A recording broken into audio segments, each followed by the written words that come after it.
Hello friends. तो UP TET 2018 के paper में पार्ट 5 जो कि एनवायरनमेंट एजुकेशन है, पर्यावरण की शिक्षा, इसको हम यहाँ पर डिस्कस करेंगे। कैसे क्वेश्चन आते हैं यूपी टेट में वो देखना बहुत ज़्यादा ज़रूरी होता है, क्योंकि आगे की तैयारी में पिछले वर्षों के प्रश्न पत्र और सिलेबस, इन दो चीज़ों पर सबसे ज़्यादा फोकस किया जाता है। ठीक है, तो चलिए हम फिलहाल यहाँ पर क्वेश्चन की तरफ बढ़ेंगे। जो लोग नए हैं चैनल को सब्सक्राइब कर लें, क्योंकि बहुत सारी चीज़ें आपको मिलने वाली हैं यहाँ पर टीचिंग से जुड़े एग्ज़ाम को लेकर। तो इनमें से कौन वर्तमान राष्ट्रीय महिला, देखिए यहाँ पर ये फिलहाल करंट का क्वेश्चन पूछा गया है, और आपकी प्राइमरी लेवल का जो पेपर है करंट के क्वेश्चन ना के बराबर ही बनते हैं। मान लीजिए कभी कदार इक्का दुक्का पूछ लिया, भूल से, गलती से समझ लो। बाकी जूनियर जो कि 6 to 8 है, उसमें करंट के क्वेश्चन, जो जीके के क्वेश्चन, वो 4-5 क्वेश्चन पूछ लिए जाते हैं। ठीक है, तो ये पेपर डिस्कस करने के बाद हम जूनियर का एक पेपर भी डिस्कस कर लेंगे। ठीक है, तो चलिए फिलहाल यहाँ पर देखेंगे। राष्ट्रीय महिला आयोग की अध्यक्षा हैं, तो फिलहाल ये उस टाइम की बात हो रही है, तो यहाँ पर ऑप्शन फिलहाल बी था, लेकिन इस क्वेश्चन का आपको कोई मतलब यहाँ पर नहीं है। ठीक है, तो चलिए अगले क्वेश्चन पर बढ़ेंगे। लोकसभा और राज्यसभा की संयुक्त बैठक किसके द्वारा आहूत की जाती है? आहूत की जाती है या मतलब बुलाई जाती है? तो ये जो संयुक्त बैठक होती है वो राष्ट्रपति के द्वारा बुलाई जाती है। ठीक है, फिलहाल पॉलिटी से यहाँ क्वेश्चन पूछा गया है, और पॉलिटी का जो क्वेश्चन पूछने का तरीका है दिन ब दिन इसमें बढ़ता जा रहा है यूपी टेट में। ठीक है, तो पॉलिटी आपकी मजबूत होनी चाहिए। ठीक है, फिर है नेक्स्ट, संविधान के किस भाग में पंचायती राज व्यवस्था संबंधी प्रावधान दिए गए हैं? तो पंचायती राज व्यवस्था के प्रावधान किस में दिए गए हैं? भाग 9 में दिए गए हैं। ठीक है, अनुच्छेद 243। और कौन सी अनुसूची से संबंधित है? 11वीं अनुसूची किससे? पंचायती राज व्यवस्था से संबंधित है। काफ़ी इंपॉर्टेंट अनुसूची है, क्योंकि यहाँ पर ग्राम पंचायतों से रिलेटेड अनुसूची के रूप में क्वेश्चन बन सकता है, आर्टिकल बन सकता है ना, ऐसे ऐसे चीज़ें यहाँ पर बन सकती हैं। भाग कौन सा है? 9 है।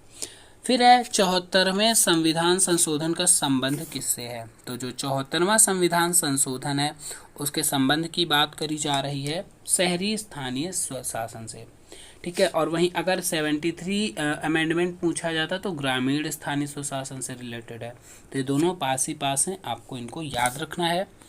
नेक्स्ट है, किस गैस के वर्षा के पानी में घुलने से वर्षा का पानी अम्लीय हो जाता है? तो भाई यहाँ पर पूछा गया है कौन सी गैस वर्षा के पानी में घुल जाने से वहाँ का पानी कैसा अम्लीय? तो यहाँ पर ऑप्शन के अकॉर्डिंग सल्फर डाइऑक्साइड होगा। ठीक है, SO2 जिसे कहते हैं, इसके मिल जाने से अम्लीय वर्षा होती है, जो कि अम्लीय वर्षा के काफ़ी नुकसान होते हैं, है ना। चलिए बढ़ेंगे। भारतीय संविधान में विधि का शासन विचार से लिया गया है, तो किस से लिया गया है विधि का शासन? तो ये ब्रिटेन मतलब इंग्लैंड से लिया गया है। फिर नेक्स्ट है, लोकसभा के चुनाव हेतु अधिसूचना कौन जारी करता है? तो लोकसभा के चुनाव हेतु जो अधिसूचना है वो भारत का निर्वाचन आयोग जारी करता है।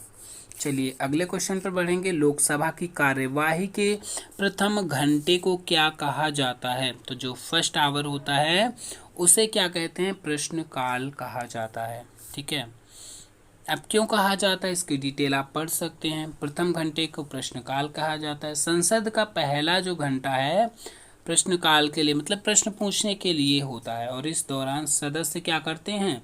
प्रश्न पूछते हैं, और सामान्यतः मंत्री क्या करते हैं? उत्तर देते हैं। प्रश्न वो 3 तरह के हो सकते हैं। ठीक है, एक तारांकित प्रश्न, एक अतारांकित प्रश्न, और एक अल्प सूचना वाले प्रश्न। चलिए अगले क्वेश्चन पर बढ़ेंगे। वर्षा जल संग्रहण क्या है? मतलब जो रेन वाटर हार्वेस्टिंग जिसे बोलते हैं, वर्षा जल संग्रहण क्या है? ये तो सिंपल है, वर्षा का जो जल है उसका जमाव और भंडारण करना होता है, जल का संग्रहण। ठीक है, उसको मतलब कलेक्ट कर लेना। फिर है, भारतीय गैंडा कहाँ संरक्षित हैं? तो यहाँ पर टारगेट किया गया है नेशनल पार्क को, और नेशनल पार्क से भी क्वेश्चन बनते हैं, और लगभग एक क्वेश्चन जरूर बनता है। तो गैंडा कहाँ संरक्षित है? काजीरंगा राष्ट्रीय उद्यान, जो कि कहाँ पर है? असम में है। ठीक है, एक सींग वाला गैंडा काफ़ी फेमस क्वेश्चन रहता है, ये काफ़ी रिपीट हर एग्जाम में रिपीट होता है। चलिए अगले क्वेश्चन पर बढ़ेंगे। निम्न में से कौन सा क्रम पारिस्थितिकी तंत्र में ऊर्जा प्रवाह का संबंध में सही है? तो ऊर्जा प्रवाह के संबंध में सबसे पहले उत्पादक आते हैं, फिर उपभोक्ता, उसके बाद आते हैं अपघटक। ये सही होता है क्रम। फिर चलिए नेक्स्ट क्वेश्चन है, कौन सी ग्रीन हाउस गैसेस काफ़ी इंपॉर्टेंट रहती हैं, वातावरण में सबसे अधिक मात्रा में उपस्थित है? तो इनसे क्वेश्चन जो बनता है ना, तो वहाँ पर बनता क्या है, ये क्वेश्चन बनता है कि कौन सी गैस ग्रीन हाउस गैस नहीं है। फिलहाल आपकी जो 5 गैसेस हैं मेन वो हैं ग्रीन हाउस गैस। फिलहाल यहाँ पर ऑप्शन के अकॉर्डिंग हमारा करेक्ट विकल्प CO2 होगा, ठीक है। तो CO2 जिसे कार्बन डाइऑक्साइड कहते हैं, ग्रीन हाउस गैस है जो वातावरण में सबसे अधिक मात्रा में उपस्थित रहती है और यह मानवीय क्रियाकलापों द्वारा उत्सर्जित होती है। मानवीय क्रियाकलाप मतलब जैसे कोई भी मतलब वाहन चलाना है ना, या फिर मानव वैसे भी कार्बन डाइऑक्साइड गैस छोड़ता है, तो ये सब क्रियाकलाप, जो कुछ भी जलाया जाता है तब भी CO2 निकलती है ना, ये सब चीज़ें होती हैं क्रियाकलाप। तो जो सूर्य से आने वाली लघु विकिरण को तो पृथ्वी पर आने देती हैं, किंतु पृथ्वी से वापस लौटने वाली दीर्घ विकिरण को अवशोषित कर लेती हैं और इस प्रकार पृथ्वी की सतह पर ऊष्मा बनी रहती है, जिसे क्या कहते हैं, ग्लोबल वार्मिंग, मतलब वैश्विक तापन कहते हैं। किस वर्ण की उपस्थिति के कारण हरे पौधे होते हैं? तो काफ़ी इजी क्वेश्चन है, आपको पता होगा, क्लोरोफिल होगा यहाँ पर। फिर नेक्स्ट है 134, मानवीय गतिविधियाँ जो पृथ्वी पर जलवायु परिवर्तन के लिए जिम्मेदार हैं। तो जलवायु परिवर्तन के लिए जिम्मेदार हैं कौन सी गतिविधियां हैं? वनों को जलाना, कृषि क्रियाकलाप, एरोसोल कैन का प्रयोग, या फिर सभी? तो यहाँ पर सभी विकल्प सही बनेंगे, ये सभी जिम्मेदार हैं, ठीक है, जलवायु परिवर्तन के लिए। फिर नेक्स्ट है यूफॉर्बिएसी फैमिली की कौन सी फसल बायोडीजल उत्पन्न करने के लिए जानी जाती है? तो ये क्वेश्चन काफ़ी रिपीट होने वाला है, जेट्रोफा, और जूनियर में भी पूछे जाते हैं ऐसे क्वेश्चन। और ये जेट्रोफा मतलब इसका आंसर है, और बायोडीजल किसी न किसी तरीके से घुमा के क्वेश्चन पूछा जाता है। तो प्लांट की बात है और बायोडीजल की बात है, तो समझ जाइएगा ऑप्शन इसमें क्या होता है, जेट्रोफा सही होगा। जड़ी बूटियों की रानी भारत की सबसे पवित्र जड़ी बूटी है और औषधीय पौधे का हिंदू धर्म में महत्व है और इसका वानस्पतिक नाम ऑसिमम है, ऑसिमम सैक्टम है। इसको सामान्यतः किस नाम से जाना जाता है? तो इसे किस तुलसी के नाम से जाना जाता है, जो कि जड़ी बूटियों की रानी होती है। पीने के लिए सुरक्षित पानी को क्या कहते हैं? तो पीने के लिए सुरक्षित पानी को पीने योग्य पानी ही कहते हैं। फिर नेक्स्ट क्वेश्चन है, वर्ष 1984 की भोपाल गैस त्रासदी निम्न में से किस गैस के रिसाव के कारण हुई थी? काफ़ी इंपॉर्टेंट क्वेश्चन है, रिपीटेड क्वेश्चन है। और कौन सी गैस पूछी जाती है यहाँ पर, गैस का नाम है ना, तो यहाँ पर मिथाइल आइसोसाइनेट, ठीक है, ये गैस थी जिसके कारण वहाँ पर जो भोपाल गैस त्रासदी हुई थी, मिथाइल आइसोसाइनेट। तो इसको इस फॉर्म में भी पूछा जा सकता है, केमिकल फॉर्म में, CH3NCO, ठीक है, मिथाइल आइसोसाइनेट। और इसका ईयर याद रखना है, ईयर भी पूछा जा सकता है, 1984 कहाँ पर हुई थी? ये भोपाल में हुई थी। चलिए अगले क्वेश्चन पर बढ़ेंगे, विश्व पर्यावरण दिवस, ये तो सबको पता ही होगा, C नंबर 5 जून है और इसकी थीम पूछी जाती है, ठीक है। तो यहाँ पर फिलहाल उस वर्ष का जो था थीम यहाँ पर दिया गया है, MS स्वामीनाथन है। तो स्वामीनाथन कौन है? जैसा कि आपको पता है, भारत में हरित क्रांति के जनक माने जाते हैं MS स्वामीनाथन, है ना। तो यहाँ पर किससे संबंधित हैं? कृषि विज्ञान से संबंधित हैं।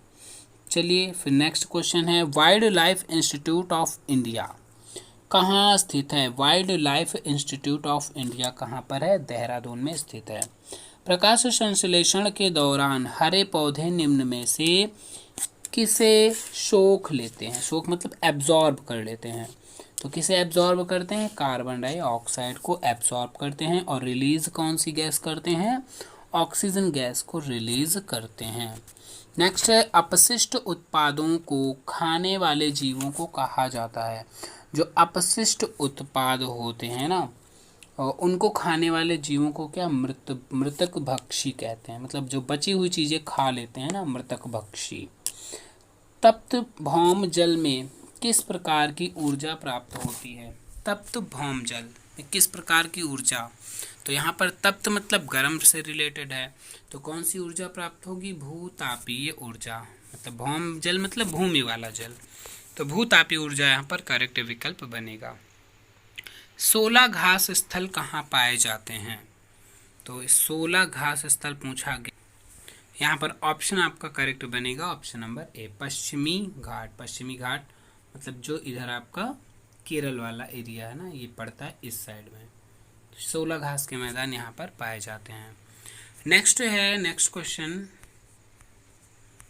146, भारत में पेलिकन पक्षी कहाँ प्रजनन करते हैं? तो पेलिकन पक्षी नेलापट्टू, कुंथनकुलम और कोक्कारे बेलूर। तो यहाँ पर सभी विकल्प सही बनेगा ऑप्शन नंबर डी।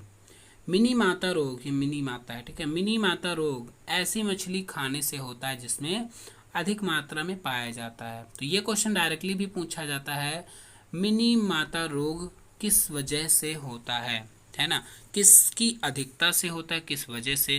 तो जो मरकरी है, पारा जिसे बोलते हैं ना, इसकी अधिकता से ये रोग होता है। क्योंकि यहाँ पर मछली की बात की गई है, तो ऐसी मछली जिसमें Hg मतलब पारा की अधिकता होती है, उस मछली को खाने से जो है यह रोग बनता है। इसमें रोग में होता क्या है?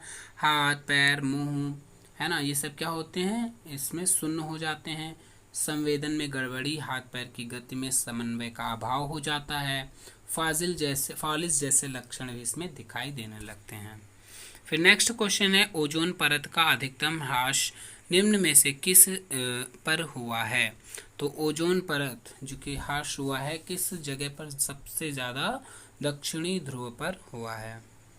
नेक्स्ट है, इनमें से कौन सा भारत का प्रथम मुख्य न्यायाधीश था? तो प्रथम मुख्य न्यायाधीश पूछा जाता है यहाँ पर हीरालाल जेकानिया। काफ़ी रिपीटेड क्वेश्चन है और इसके साथ आपको करंट भी लर्न होनी चाहिए।